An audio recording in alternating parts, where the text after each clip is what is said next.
केंद्रीय गृह और सहकारिता मंत्री श्री अमित शाह जी ने सहकार से समृद्धि पर एक विशेष आलेख लिखा है।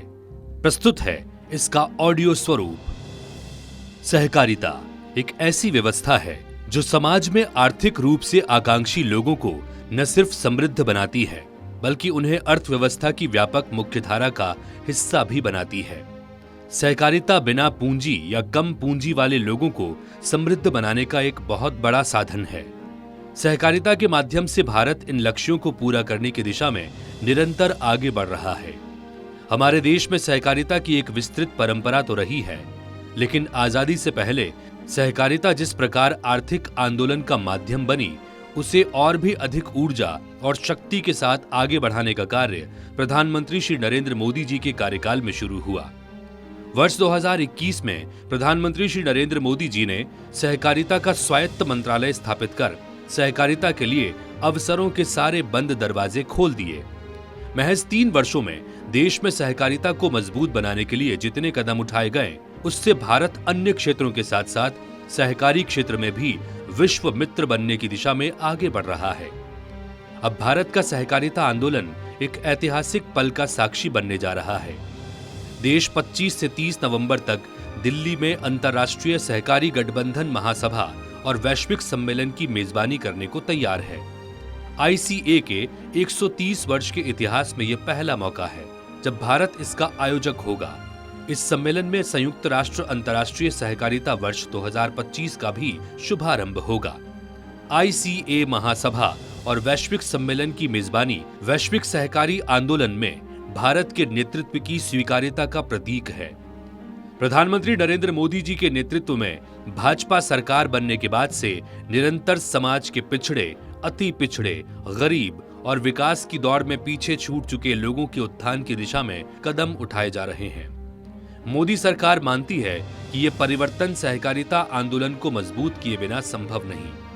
ये आयोजन ऐसे समय में हो रहा है जब भारत ने सहकारी आंदोलन के पुनरुत्थान की दिशा में बड़े कदम उठाए हैं। कमजोर पड़ रही सहकारी संस्थाओं के सशक्तिकरण से लेकर उनके व्यापार को सरल बनाना, समितियों में पारदर्शिता और प्रतिस्पर्धा को बढ़ावा देने के लिए मजबूत प्रशासनिक, नीतिगत और कानूनी उपाय किए गए हैं। प्रधानमंत्री श्री नरेंद्र मोदी जी ने सहकार से समृद्धि का मंत्र दिया है, जिसका उद्देश्य देश की सहकारी संस्थाओं को आत्मनिर्भर और स्वावलंबी बनाना है। देश में सहकारी तंत्र का विस्तार कर एक नया आर्थिक मॉडल खड़ा किया जा रहा है, जो भारत की अर्थव्यवस्था को $5 ट्रिलियन तक पहुंचाने के लक्ष्य को पूरा करने में सहायक साबित होगा। दुनिया के अन्य देशों के लिए विकास मॉडल के रूप में सामने आएगा। भारत में प्राचीन काल से ही सहकारिता का एक समृद्ध इतिहास रहा है। इसके संकेत कौटिल्य के अर्थशास्त्र में भी मिलते हैं। दक्षिण भारत में भी निधियों का प्रचलन सहकारी वित्तीय व्यवस्था की झलक प्रदान करता है।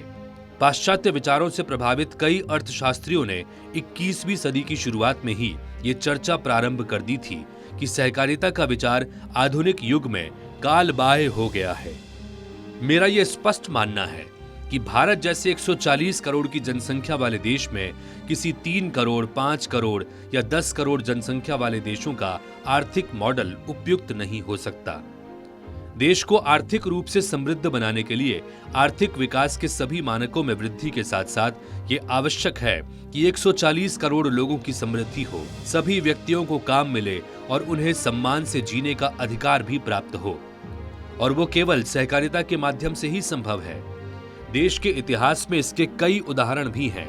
अहमदाबाद डिस्ट्रिक्ट कोऑपरेटिव बैंक ने पिछले 100 वर्ष में 100 करोड़ रुपए का लाभ अर्जित किया है।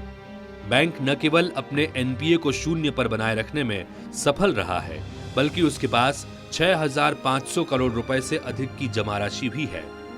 अमूल भी सहकारी आंदोलन का उल्लेखनीय उदाहरण है। वर्तमान में इससे 35 लाख परिवार सम्मान और रोजगार प्राप्त कर रहे हैं, और इन परिवारों की महिलाएं अग्रिम पंक्ति में महत्वपूर्ण भूमिका निभा रही हैं। परिणाम स्वरूप आज अमूल का वार्षिक कारोबार 80,000 करोड़ रुपए तक पहुंच चुका है। दिलचस्प बात यह है कि इन महिलाओं में से किसी ने भी 100 रुपए से अधिक का प्रारंभिक निवेश नहीं किया था। सहकारिता आंदोलन को मजबूती प्रदान करने की दिशा में प्रधानमंत्री श्री नरेंद्र मोदी जी के मार्गदर्शन में सरकार ने 60 से अधिक पहलों पर काम शुरू कर दिया है। दशकों की उपेक्षा और प्रशासनिक कुरीतियों के परिणाम स्वरूप अधिकांश प्राथमिक कृषि ऋण समिति पैक्स आर्थिक रूप से कमजोर और निष्क्रिय हो गई थी। सरकार ने पैक्स के कार्यक्षेत्र में विस्तार के साथ साथ उन्हें आर्थिक रूप से व्यवहार्य बनाने का काम शुरू किया। इनके लिए नए बायलॉज अपनाने से अब पैक्स डेयरी, मत्स्य पालन, अन्न भंडारण, जन औषधि केंद्र आदि जैसे 30 से अधिक विविध क्षेत्रों में व्यावसायिक गतिविधियां संचालित करने में सक्षम हुए हैं। 3 नई राष्ट्रीय स्तर की बहुराज्यीय सहकारी समितियों के गठन से सहकारिता का क्षितिज और व्यापक हुआ है। राष्ट्रीय सहकारी निर्यात लिमिटेड ने विदेशी बाजारों तक सहकारी उत्पादों की पहुंच को सुगम बनाया, तो राष्ट्रीय सहकारी जैविक लिमिटेड ने जैविक प्रमाणीकरण और बाजार का मंच तैयार किया। भारतीय बीज सहकारी समिति लिमिटेड ने उन्नत बीजों की सुलभता सुनिश्चित की है। वित्तीय सहायता, कर राहत और इथेनॉल मिश्रण कार्यक्रम से सहकारी चीनी मिलें समृद्ध हो रही हैं। सहकारी बैंकिंग प्रणाली को मजबूत करने के लिए सहकारी संस्थाओं के पैसे को सहकारी बैंकों में ही जमा करने पर बल दिया गया है। राष्ट्रीय सहकारी डेटाबेस के माध्यम से सहकारी समितियों को पारदर्शी बनाने और प्रक्रिया को आसान बनाने से देश के सहकारी रूप से कम विकसित क्षेत्रों में सहकारी समितियों की पहुंच बनी है। इसके अतिरिक्त सरकार एक समग्र और व्यापक नई राष्ट्रीय सहकारिता नीति पर भी काम कर रही है। ICA महासभा और वैश्विक सम्मेलन 2024 का मंच भारत के सहकारी आंदोलन द्वारा वित्तीय समावेशन को बढ़ावा देने, आर्थिक सशक्तिकरण, लैंगिक समानता सुनिश्चित करने और संयुक्त राष्ट्र के सतत विकास लक्ष्यों की प्राप्ति हेतु भारत के अभूतपूर्व प्रयासों को रेखांकित करेगा। सम्मेलन का एक मुख्य एजेंडा एक ऐसे पारिस्थितिकी तंत्र का निर्माण है जो सहकारी समितियों को उभरती चुनौतियों का सामना करने और अवसरों के उपयोग के लिए सशक्त बनाए। आज जब हम इस ऐतिहासिक आयोजन की मेजबानी करने जा रहे हैं, मैं दुनिया भर के सहकारी नेताओं, नीति निर्माताओं और मानव विकास के पक्षधरों का आह्वान करता हूं।